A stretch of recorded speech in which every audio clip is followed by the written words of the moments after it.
That night, Sir Topham Hatt spoke severely to Percy. "I'm very disappointed in you, Percy," he said. "You know it's against the rules to go on to the tipper's loading ramp."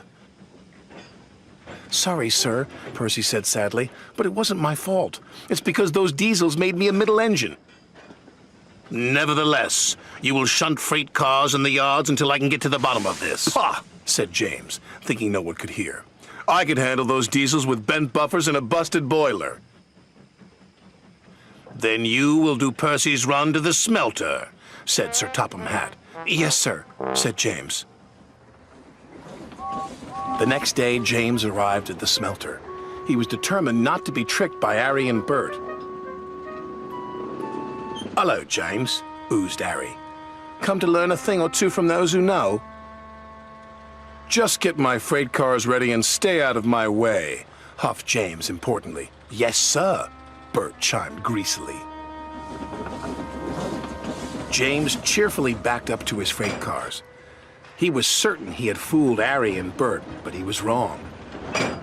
"Little red piggy in the middle," chortled Harry. "Just like Percy," jeered Bert.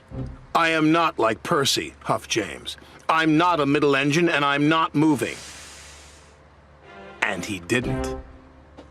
When Sir Topham Hatt heard the news, he sent Percy to fetch James. This made Percy happy. He buffered up to James and took him, along with all the freight cars, to the docks.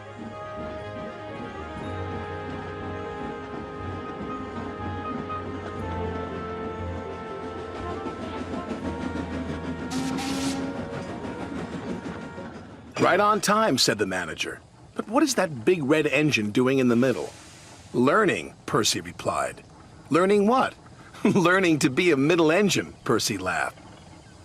James covered himself in steam, hoping no one would recognize him. But it was no good. There was only one big red engine on the island, and everyone knows his name is James.